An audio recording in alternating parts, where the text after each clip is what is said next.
நடுவீதியில் தனியார் நிறுவன உரிமையாளர் ஒருவரை தாக்கி காயப்படுத்திய 2 இளைஞர்கள் கிரிபத்கொடை போலீசாரால் கைது செய்யப்பட்டுள்ளனர்.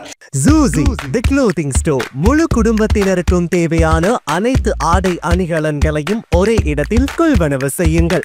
அனைவருக்கும் ட்ரெண்டிங்கான எக்ஸ்க்ளூசிவ் கலெக்ஷன்ஸ் எங்களிடம். கொட்டஹென, ஹேட்டன் மற்றும் வில்லபத்தை புதிய கிளையில். சந்தோஷமான தருணங்களை ஜூசியுடன் கொண்டாடுங்கள்.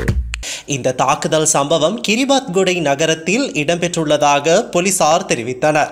மாகொல மற்றும் கலனி ஆகிய பிரதேசங்களில் வசிக்கும் 22 மற்றும் 24 வயதுடைய 2 இளைஞர்களே கைது செய்யப்பட்டதாக போலீசார் தெரிவித்தனர்.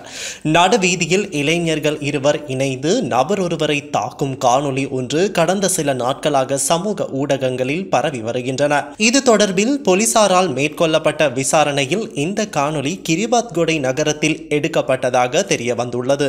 போலீசாரால் மேற்கொள்ளப்பட்ட மேலதிக விசாரணைகளில் தாக்குதலுக்குள்ளானவர் தனியார் நிறுவன உரிமையாளர் ஒருவர் என தெரிய வந்துள்ளது. தாக்குதலுக்குள்ளான தனியார் நிறுவன உரிமையாளர் வேலை நிமித்தம் தனது நிறுவனத்தில் பணிபுரியும் பெண் ஒருவருடன் அவரது காரில் சென்றுள்ளார். இந்த சம்பவம் தொடர்பில் குறித்த பெண்ணின் காதலனுக்கும் தனியார் நிறுவன உரிமையாளருக்கும் இடையில் தகராறு ஏற்பட்டுள்ளது. இதனால் குறித்த பெண்ணின் காதலன் மற்றொரு இளைஞனுடன் இணைந்து தனியார் நிறுவன உரிமையாளரை கிரிபத்கொட நகரத்தில் வைத்து கடந்த சனிக்கிழமை பலமாக தாக்கியுள்ளதாக போலீஸ் விசாரணைகளில் மேலும் தெரிய வந்துள்ளன. இதனையடுத்து சந்தேக நபர்களான காதலனும் உடனிருந்த இளைஞனும் போலீசாரால் கைது செய்யப்பட்டு விசாரணைகள் முன்னெடுக்கப்பட்டுள்ளதாக போலீசார் தெரிவித்துள்ளனர்.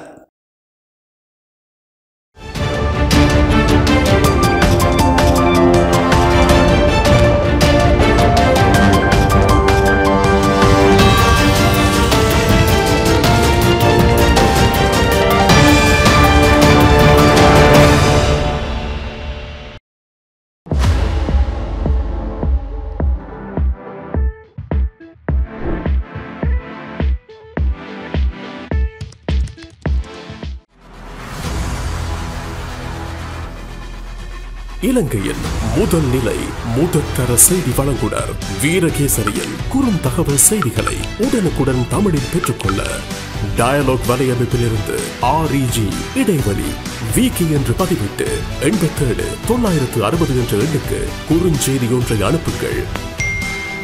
வீரகேசரி செய்தியுடன் இணைந்திருங்கள்.